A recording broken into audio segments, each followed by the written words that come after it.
Everyone, this is me Savia here. मैं आपके लिए लेकर आई हूँ एक और रीडिंग जो कि होगी उन लोगों के लिए जो जानना चाह रहे हैं कि दिसंबर का महीना कैसा रहने वाला है आपके लिए। तो ये रीडिंग चेक कर सकते हो।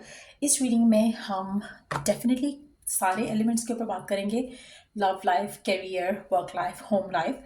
सो स्टिक अराउंड। और रीडिंग शुरू करने से पहले रिमाइंड करवा दूँ कि ये एक जनरल रीडिंग है, सबके साथ मैच कर भी सकती है। और अगर आप पर्सनलाइज रीडिंग लेना चाहते हो तो रीच आउट कर सकते हो। और अगर आप दिसंबर के महीने में जाने से पहले एफर्मेशंस परचेज करना चाहते हो ताकि आपकी लाइफ में जो आप चाहते हो वो मैनिफेस्ट कर पाओ, तो वो भी कर सकते हो। अभी से बुक कर लोगे तो आपको टाइम पे एफर्मेशंस मिल जाएंगी for the month of December. So let's see कैसा रहने वाला है दिसंबर का महीना आपकी लाइफ में। लेट्स फाइंड आउट दिसंबर का महीना कैसा रहने वाला है आपकी लाइफ में।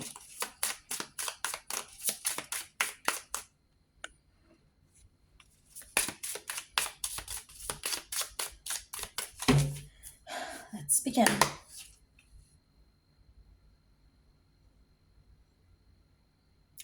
Backtracking, pity, buttering up,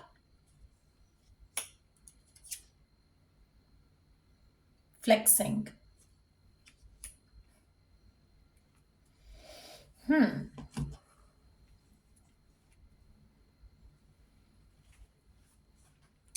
आप में से कुछ लोगों के लिए मुझे लगता है कि दिसंबर के महीने में आप काफ़ी कुछ ऐसा करने वाले जो आप पहले कर चुके हो। Going back to old ways of dealing with things हो सकता है, जहाँ पे आपके रिलेशनशिप मैटर करते हैं, जहाँ पर आपकी सिचुएशनशिप्स काउंट करती हैं, जहाँ पर आपका कैरियर पाथ काउंट करता है। कुछ ऐसी चीज़ आप दोबारा करने वाले हो जो कि आप पहले कर चुके हो। तो चाहे आप हाई एक्सपेक्टेशन, हाई होप्स के साथ हो, चाहे आप थोड़ा सेटल इन फॉर लेस करने के चक्कर में ऐसा कर रहे हो, लेकिन कहीं ना कहीं जब आप यू नो फिर से वो सब करोगे तो आपको आउटकम फिर से वो सब ही मिलेगा। सो कोई भी चीज़ ऐसी जो आप दोबारा करना चाह रहे हो, जैसे एक फिर से उसी जगह पे जॉब करना चाह रहे हो जहाँ पे पहले कर चुके हो, फिर से एक ऐसे कनेक्शन में जा रहे हो जो कि पहले आप एक्सपीरियंस कर चुके हो, उसके आउटकम ज़्यादा डिफरेंट नहीं होंगे, स्पेशली अगर आप दोनों सेम के सेम ही हो। इन दैट सिचुएशन शायद आपको थोड़ा सोच समझ के डिसीजन लेना चाहिए, क्योंकि दिसंबर का महीने में आप कुछ ना कुछ ऐसा करने वाले हो जहाँ पर आप फिर से कुछ ऐसा करोगे जो आप पहले कर चुके हो and it didn't work out for you. So कोशिश करो कि उस चीज़ को डेफिनेटली कंसिडर करो, क्योंकि आपकी ज़िंदगी में कुछ अनवांटेड ड्रामा फिर से अट्रैक्ट आप कर सकते हो जो कि शायद जिसकी ज़रूरत नहीं है। सो अगर आप कुछ ऐसा करते हो जो आप पहले ट्राई कर चुके हो with a specific someone specially, तो जस्ट बी प्रिपेयर्ड कि आपकी ज़िंदगी में एक फिर से एक ड्रामा जो है वो डेफिनेटली क्रिएट होगा। ज़्यादा हाई एक्सपेक्टेशन मत रखो किसी भी चीज़ से, जो आप पहले ट्राई कर चुके हो आउटकम वही होगा, अनटिल अनलेस कि आप दोनों बदल चुके हो, अनटिल अनलेस कि सिचुएशंस बदल चुकी हो। सो उस चीज़ के लिए थोड़ा तैयार रहना कि अगर आप कुछ ऐसा चूज़ कर रहे हो जो आप पहले कर चुके हो, आउटकम सिमिलर रह सकता है। सो ट्राई करो कि स्पेशली अगर हम रिलेशनशिप्स की बात करें तो डोंट गो फॉर इट। हाँ, अगर ऐसी कोई सिचुएशन जहाँ पर you tried it before and it worked out, तो गो अहेड विद दैट, क्योंकि उसमें आपको आउटकम फिर से वही मिलेगा। जैसे आपने कोई जॉब ट्राई की कुछ टाइम के लिए, बट देन आपको छोड़ना पड़ा, और वो रिलेशनशिप, वो जॉब आपकी बहुत अच्छी थी, बहुत अच्छा एनवायरनमेंट था, और फिर से आपको एक अपॉर्चुनिटी मिल रही है कि आप फिर से उस जगह जाकर वो जॉब कर सको, देन गो फॉर इट। लेकिन अगर कुछ नेगेटिव एक्सपीरियंस रहा है तो डोंट गो फॉर इट। और अगर आप जाओ, टू बी ऑनेस्ट मुझे लगता है कि वेदर इट्स नेगेटिव और पॉजिटिव, आप फिर से वो सब करोगे, फॉर गुड और फॉर बैड, जो भी आउटकम होगा आप उसे हैंडल कर पाओगे। आप में से कुछ लोगों के लिए डेफिनेटली मुझे लगता है कि आपको उसमें बेनिफिट मिल सकता है। अगर पहले बेनिफिट मिला, अगर पहले अच्छा हुआ कुछ आउटकम उसका, तो अब भी अच्छा होगा। जैसे फॉर इंस्टेंस अगर आपने ऑनलाइन कुछ आपने शेयर्स खरीदे, पहले आपका एक्सपीरियंस अच्छा रहा था, अब भी जाओगे तो एक्सपीरियंस अच्छा रहेगा। पहले फेलियर हुआ था, अब भी फेलियर होगा। सो बी माइंडफुल कि कुछ आप पहले जो कर चुके हो वो अब भी वैसा हो सकता है, फॉर गुड और फॉर बैड, जो होगा वो साइकिल रिपीट होगा। एक चीज़ यहाँ पे लग रहा है कि आप में से कुछ लोगों के लिए कहीं ना कहीं आप आपकी ज़िंदगी में या तो कोई ऐसा पर्सन है, या फिर आप खुद ऐसे बनने वाले हो दिसंबर दिसंबर के महीने में, जहाँ पर आप बहुत ज़्यादा शो ऑफ करोगे, और अगर आप ऐसे नहीं हो तो देयर इज़ अनदर पर्सन आपकी लाइफ में जो कि बहुत ज़्यादा शो ऑफ करेगा और हर टाइम पे अपनी प्राइडफुल एटीट्यूड के साथ आपको इरिटेट करेगा. So be careful with that person. Specially अगर आपका कोई एक्स है जो वापस आ रहा है और ऐसी नेचर का था, तो मुझे लगता है कि फिर से जैसे मैंने शुरू में कहा, एक साइकिल रिपीट होगा. सो कोशिश करो कि एक अनवांटेड ड्रामा अब अपनी ज़िंदगी में दोबारा मत लेकर आओ इस इंसान के साथ. सो बी केयरफुल विद दैट. आप में से कुछ लोगों के लिए हो सकता है कि फाइनेंशियल गेन्स आपको ऐसे मिले जिसके बाद आप थोड़ा शो ऑफ करने लग जाओ दिसंबर के महीने में. हो सकता है कि आप फ्लैशी कपड़े पहनो, हो सकता है आप लोगों की अटेंशन सीख करो, वो भी पॉसिबिलिटी है कुछ लोगों के लिए. आपके जो स्पेसिफिक समवन होंगे आपकी लाइफ में वो भी ऐसे हो सकते हैं. आपके कोई रिश्तेदार ऐसे हो सकते हैं, कोई ऐसे लोग हो सकते हैं जो आपकी ज़िंदगी में आएंगे और बार बार आपको एहसास दिलाएंगे कि वो बहुत रिच हैं, बहुत अमीर हैं. आपके एक्सेस हो सकते हैं, आपके करंट पार्टनर्स हो सकते हैं. लेट्स सी और क्या एक्सपेक्ट कर सकते हो दिसंबर के महीने में.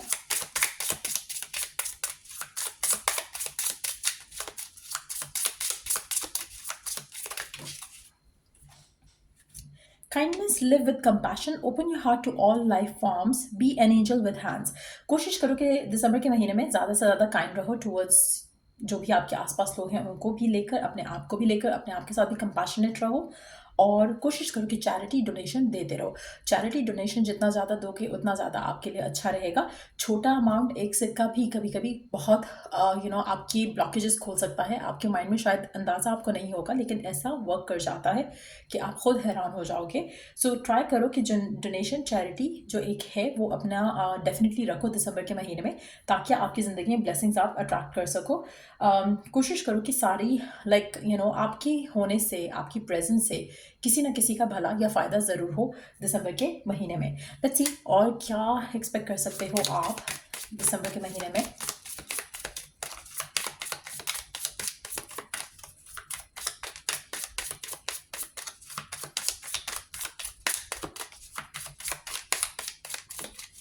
आप में से कुछ लोग अपना चार्म यूज़ कर सकते हो कुछ फाइनेंशियल गेन्स के लिए. हो सकता है कि एक स्पेसिफिक समवन ऐसा आपकी ज़िंदगी में हो जो अपने चार्म से, अपने एटीट्यूड से आपको अपनी तरफ उलझा ले, व्हाट्स द वर्ड, अट्रैक्ट कर ले. लेकिन अगैन हो सकता है कि पर्सन जो है फ्लैशी हो बहुत ज़्यादा, लेकिन डीप डाउन उसको ऑफर करने के लिए कुछ नहीं है. तो कोई ऐसा पर्सन भी आपकी ज़िंदगी में आ सकता है जो कि प्रिटेंड कर रहा है कुछ और असल में वो ऐसा नहीं है. So just be careful with that energy as well. मुझे लगता है कि पर्सन काफ़ी इमेच्योर होगा mentally, not as wise but mentally काफ़ी इमेच्योर होगा. अगैन आप में से कुछ लोगों के लिए एक पैटर्न हो सकता है जो कि आप हमेशा रॉन्ग लोग अट्रैक्ट करते हो, and if that is the case मुझे लगता है कि फिर से आपके साथ कुछ रिपीट हो सकता है. Just be very careful. किसको चांस दे रहे हो, क्या कर रहे हो अपनी लव लाइफ में, मेक श्योर करो कि आप किसी रॉन्ग सिचुएशन में मत जाओ फिर से. लेट्स सी कि और क्या एक्सपेक्ट कर सकते हो आप दिसंबर के महीने में. Simplify your life. एक second. Okay. So, eliminate clutter from your home and work life to balance the flow of activities. आप में से मेजॉरिटी लोगों को मुझे लगता है कि अपने घर में, अपनी लाइफ में, अपने रूम में हर तरह से अपनी लाइफ को डीक्लटर करना है. सबसे पहले इम्पॉर्टेंट चीज़ जो है आपके खुद का सेल्फ. हर वो चीज़, हर वो लोग, हर वो सिचुएशंस, हर वो जॉब्स, हर वो दोस्त जो आपकी लाइफ में क्लटर करते हैं, सिर्फ नेगेटिविटी ऐड करते हैं, उनके होने से आपकी ज़िंदगी में कुछ पॉजिटिव इम्पैक्ट नहीं होता है. तो ऐसे लोगों से आपने अपने आप को दूर कर लेना है और अपनी लाइफ में बैलेंस और एक पॉजिटिविटी की एनर्जी रहे उसके लिए आपने अपना ख्याल रखना है. और साथ में जिस कमरे में आप ज़्यादा से ज़्यादा टाइम स्पेंड करते हो, जिस घर में आप रहते हो, उसको भी आपने क्लेंस आउट करना है. किसी भी अनयूज चीज़ जो आप यूज़ नहीं कर रहे हो, या तो उसको आप शिफ्ट करो या फिर आप रीअरेंज करो अपने क्लॉजेट्स, अपना कमरा, उसको चीज़ों को थोड़ा आगे पीछे हिला लो. क्योंकि जब स्टैगनेंट एनर्जी होती है, जब आपकी, स्पेशली अगर आपको लग रहा है कि आपकी लाइफ रुकी हुई है काफ़ी टाइम से, तो वो जो स्टैग्नेशन है, वो जब आप चीज़ें मूव अराउंड करोगे तो ऑटोमेटिकली वो नई एनर्जी आ जाएगी उसमें. सो लाइटिंग कैंडल्स वो भी आपको हेल्प कर सकता है, तो वो भी आप कर सकते हो. लेकिन येस, आपकी ज़िंदगी में नई पॉजिटिव एनर्जीज़ को इनवाइट करने के लिए सबसे इंपॉर्टेंट चीज़ है कि आप अपनी लाइफ को सिंप्लीफाई करो. हर वो चीज़ जो आपको लगता है कि they are not worth keeping, उन चीज़ों को या तो डोनेट कर दो, या गिव अवे कर दो, या फेंक दो. आपकी ज़िंदगी में सबसे कम चीज़ें होनी चाहिए जो कि आपको लाइट फील कराए, आपको लेस बर्डन फील कराए. वो चीज़ें होनी चाहिए आपकी लाइफ में दिसंबर के महीने में, ताकि आपकी ज़िंदगी में से specially as you walk in to the next year आपकी ज़िंदगी पॉजिटिव फील हो आपको, और एक आपको पॉजिटिव जो है सराउंडिंग भी लगे अपने घर में, अपने वर्क प्लेस में। तो कोशिश करो कि you do that. Let's see कि और क्या एक्सपेक्ट कर सकते हो आप अपनी लाइफ में। फाइनेंशियली देख लेते हैं in the month of December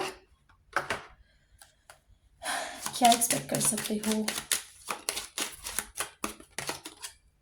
Tree, financial growth, coming to fruition, abundance, outdoor jobs, family business, stability. आप में से कुछ लोगों के लिए फाइनेंशियल ग्रोथ के चांसेस बन सकते हैं, और आप में से कुछ लोगों के लिए आपकी जो विशेस हैं, डिज़ायर्स हैं फाइनेंसिस को लेकर, वो पूरी होता है, आप देख सकते हो। आप में से कुछ लोगों के लिए आपको आउटडोर जॉब्स की अपॉर्चुनिटीज़ मिल सकती हैं। हो सकता है जहाँ पर आपको ट्रैवल ज़्यादा करना हो, ये भी पॉसिबल है। और जो भी है, अगर आप फैमिली बिजनेस का पार्ट बनना चाहते हो तो वो भी आपके लिए अच्छा रहेगा, वो भी आपकी ज़िंदगी में स्टेबिलिटी ऐड करेगा। सो ऐसे काम चूज़ करना जो कि आउटडोर जॉब्स हैं या फैमिली बिजनेस से कनेक्टेड हैं, वो आपके लिए काफ़ी फ्रूटफुल रहेगा। आप में से मेजॉरिटी लोगों के लिए मुझे लगता है कि आपका जो जॉब होगा या वर्क होगा दिसंबर के महीने में, वो आपको काफ़ी ज़्यादा फुलफिलिंग फील कराएगा, काफ़ी ज़्यादा हैप्पी फील कराएगा, काफ़ी ज़्यादा स्टेबिलिटी आपकी वर्क लाइफ, आपकी लाइफ में ला सकती है। दिसंबर का महीना फाइनेंशियली आपके लिए लकी रहेगा। Let's see some tarot as well. देखते हैं कि टैरो क्या ऐड करता है आपके लिए। दिसंबर का महीना कैसा रहेगा।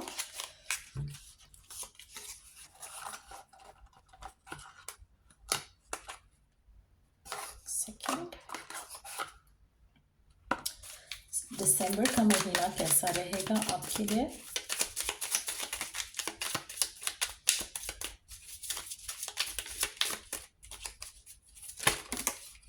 ओके, 4 कार्ड्स हैं I think. Okay, let's take them. Page of wands, 8 of swords, 9 of pentacles and 7 of cups.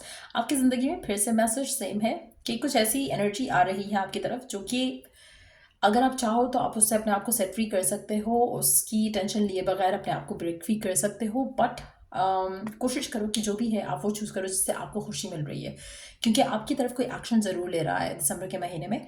आपकी चॉइस होगी कि आपको इस सिचुएशन में जाना है या नहीं जाना है। कुछ ना कुछ ऐसा है जहाँ पर मुझे लग रहा है कि देयर इज़ लाइक जो ट्रू सेल्फ है पर्सन की, वो रिवील नहीं हो रही है, जो ट्रू ऑफर है वो रिवील नहीं हो रही है। सो कोई भी काम अगर आप कुछ करते हो, चाहे वो जॉब से रिलेटेड है, लव लाइफ से रिलेटेड है, मेक श्योर करो कि उसमें जो है ट्रांसपेरेंसी ज़रूर हो, क्योंकि अगर नहीं होगी तो आप सही डिसीजन नहीं ले सकोगे। सो ट्रांसपेरेंसी होना बहुत ज़रूरी है। Let's see some more cards.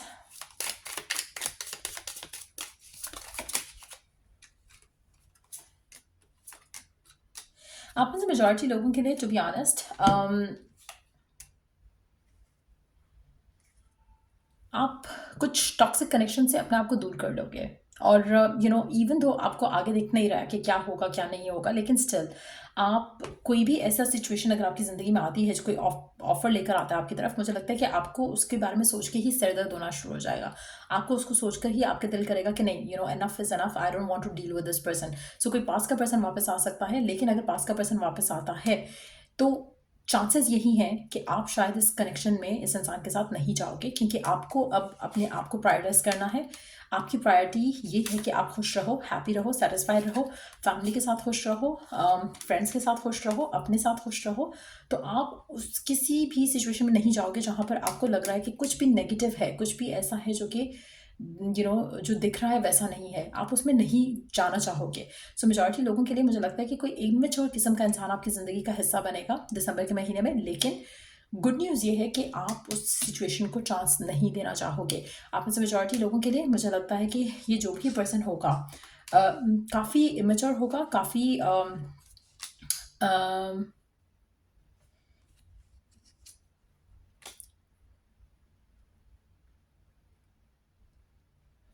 मुझे इट सीम्स लाइक कि इसके दो चेहरे हैं इस इंसान के। This person is not like straight forward person, आपके सामने कुछ है, डीप डाउन कुछ है, प्रिटेंड हैप्पी करता है, deep down they are not like how they pretend to be. So again इस तरह की सिचुएशन में शायद आप नहीं जाना चाहोगे। आप में से मेजॉरिटी लोग, मुझे नहीं लग रहा कि आप इस इंसान को चांस दोगे, चाहे ये नया पर्सन है या चाहे ये पुराना पर्सन है। आपको इस इंसान से कनेक्टेड कोई चीज़ बॉदर करेगी, और आपका मन नहीं करेगा कि आप इसे चांस दो, आपका मन नहीं करेगा कि आप इसको एज एन ऑप्शन कंसिडर करो। लेकिन लेट्स सी कि would you do that?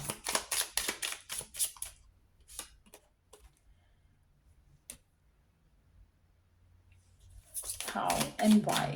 क्योंकि लग रहा है कि आप इस इंसान को चांस दोगे। हो सकता है कि इनिशियली आपको लगे कि पर्सन वैसा आपको लगे कि you don't want to deal with them, उनकी इमेच्योरिटी की वजह से, उनके चेहरा सही नहीं दिख रहा, आपको मास्क लग रहा है, पर्सन ट्रूथफुल नहीं लग रहा, बट चांस तो आप दे रहे हो इस इंसान को। How and Y?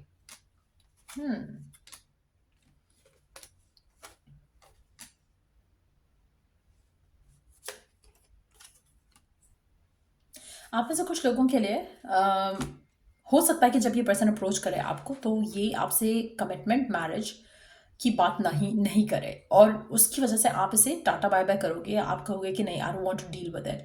और उसके बाद ये पर्सन एक्शन लेगा आपकी तरफ और विलिंगनेस शो करेगा कि ठीक है, if this is what you want, I am up for that.